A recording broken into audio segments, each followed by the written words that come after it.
What are you waiting for, lover? Let's perform. Let's open those neural floodgates. One of these movies killed 3 people during filming and changed Hollywood's safety rules forever. FilmGorilla presents 10 insane 80s sci-fi movies that went too far. Number 10. The Thing remains John Carpenter's personal favorite of all the films he's made. The special effects were created by Rob Bottin, who was only 22 years old when he started the project. The film is now considered one of the greatest practical effects showcases ever created. The Norwegian pilot's opening line is real Norwegian. He screams, "Get the hell out of there. That's not a dog. It's some sort of thing. It's imitating a dog. Get away, you idiots." British Antarctic research stations watch The Thing every June 21st as part of their midwinter feast tradition. That's how deeply this film burrowed into polar culture. The practical creature effects still look more disturbing than most CGI today. Wait until you hear what the writers of number 2 were on while creating their script. Come to me. Don't keep me waiting. Please. At number 9, David Cronenberg and James Woods were both terrified Woods might actually be electrocuted by the helmet device, so Cronenberg personally doubled for him in the scene. 3 different endings were filmed, and the final one used in the movie was actually James Woods' idea. Most of the trailer was created using a Commodore 64 computer. The TV station, Civic TV, was modeled after Toronto's City TV, which really aired softcore porn during late-night programming. Max Wren's partner, Moses, was named after City TV founder Moses Znaimer. David Subuchi briefly appears as a Japanese porn dealer. Years later, he became a government minister in Ontario, and political opponents used his appearance in the movie against him during campaigns. Cronenberg's nightmare vision of media consumption destroying the viewer from the inside ended up feeling terrifyingly prophetic. Coming up, a first-time actor who hallucinated for real during production.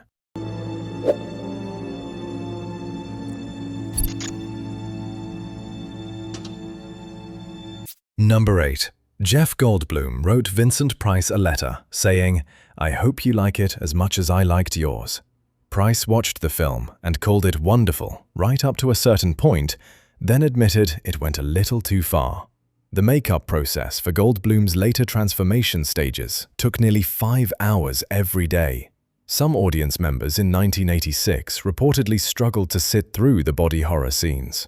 Martin Scorsese once met Cronenberg after watching his early films and said he looked more like a Beverly Hills plastic surgeon than a horror director.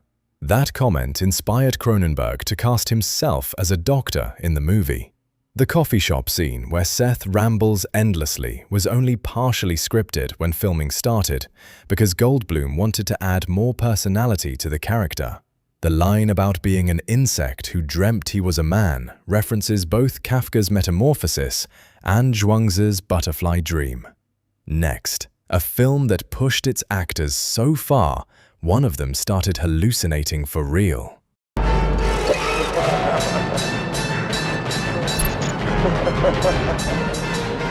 At number 7, this was William Hurt's film debut. During his first meeting with director Ken Russell, neither of them sat down for nearly half an hour. Russell eventually sat on a radiator, while Hurt sat on the floor. When Russell's pants lifted slightly, Hurt noticed he was wearing Betty Boop socks and immediately thought, "I'll do it." Author Paddy Chayefsky hated the adaptation so much he removed his own name from the credits before even seeing the film. He couldn't stand hearing actors shout what he considered his carefully crafted dialogue. The screenplay was credited to Sidney Aaron, which were actually Chayefsky's first and middle names. When Chayefsky died only months after release, Russell later admitted, "When I heard the news, my heart leaped up." Many cast and crew members experimented with the isolation tank used in the film, and William Hurt later claimed he genuinely hallucinated. Some of the hell imagery came from Dante's Inferno from 1935. Coming up, a director forced to write and shoot his movie at the exact same time.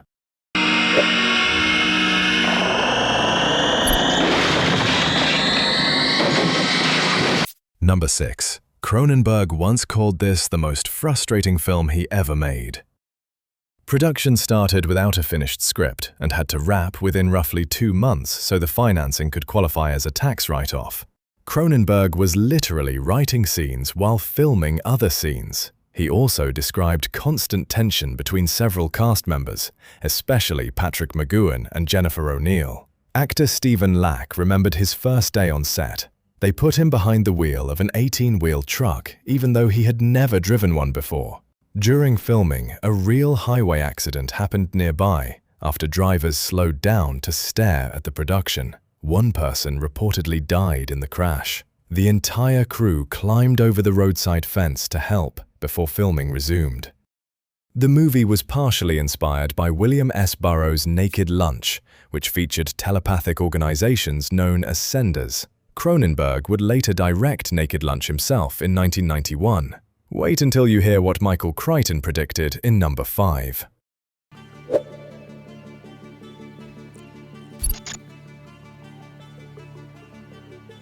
At number 5. Years before CGI humans became normal, Looker predicted digital beauty, synthetic influencers, and AI-generated advertising with creepy accuracy. The film created the first ever 3D shaded CGI human character, before Tron even reached theaters. The model Cindy, played by Susan Dey, became the first digitized human body rendered with polygonal models in a feature film. Michael Crichton started researching the idea in 1975 after visiting computer companies to learn how commercials could digitally manipulate appearances. What he discovered genuinely disturbed him. Companies were already experimenting with technology that felt impossibly futuristic for the time. Crichton essentially predicted a world where fake digital people could become more valuable than real humans. Years later, he would revolutionize CGI again with Jurassic Park. Susan Dey wanted to introduce her character by blowing a chewing gum bubble, but Crichton worried it would take too many attempts. She nailed it repeatedly without problems. In the early 1980s, Albert Finney was in such high demand, he made 9 movies in just 3 years. Next up, a movie so grotesque and sexually charged that some audiences genuinely walked out.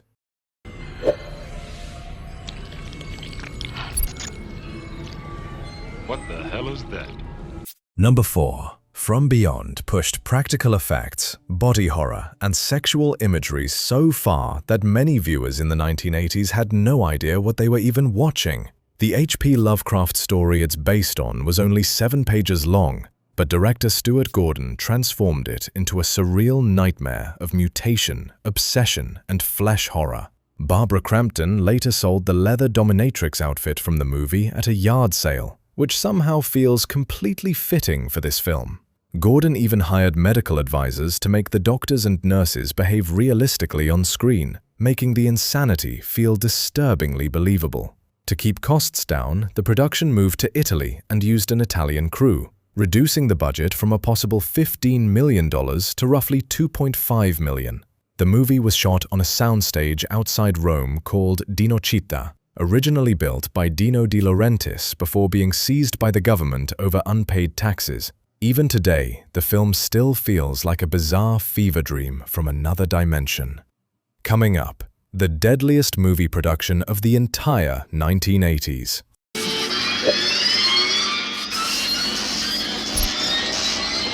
At number 3.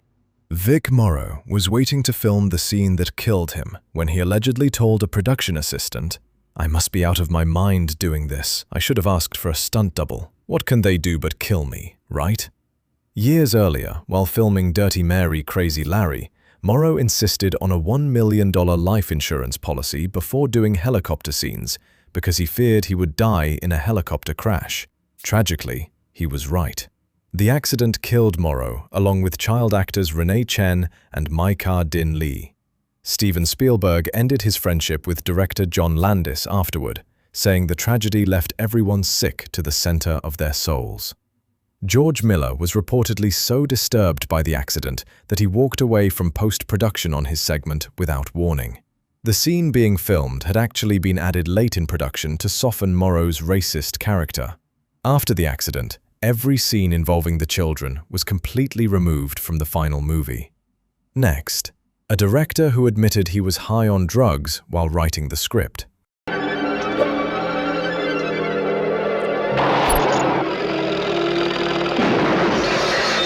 Number 2. Director Harry Bromley Davenport later admitted he looks back on Xtro with embarrassment.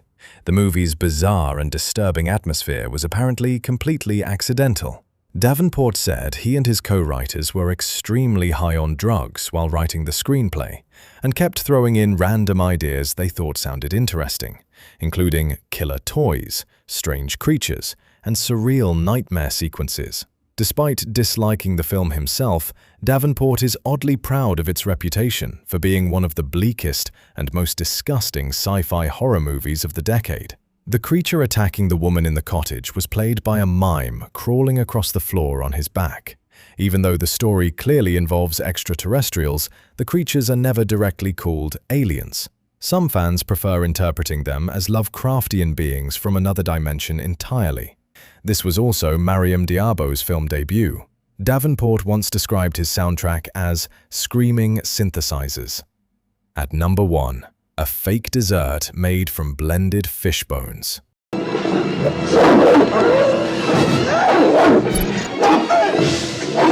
Number 1. According to director Larry Cohen, some scenes involving the stuff chasing people used foam made from blended fish bones. The smell was so horrific that actors immediately ran to a nearby river to wash themselves after filming. Other versions of the stuff were created using Haagen-Dazs ice cream, yogurt, and massive amounts of fire extinguisher foam for the avalanche scenes crashing through walls. Shots of the giant lake of stuff required animation and superimposed imagery. Cohen originally shot a much longer version of the film that he described as denser and more sophisticated, but the studio forced major cuts to increase the pace. A romantic subplot between Michael Moriarty and Andrea Marcovici was completely removed. In 2021, reports surfaced that the lost extended cut may have finally been found. Clara Peller even appears in the movie, parodying her famous Wendy's commercials by asking, "Where's the stuff?" Cohen later explained the real inspiration behind the film was America's obsession with consumerism, junk food, and dangerous products people continue consuming even when they know it's killing them. Which one disturbed you the most? Drop it in the comments if you've seen any of these. And if you made it through the stuff without gagging, you're tougher than the actors who had to smell it.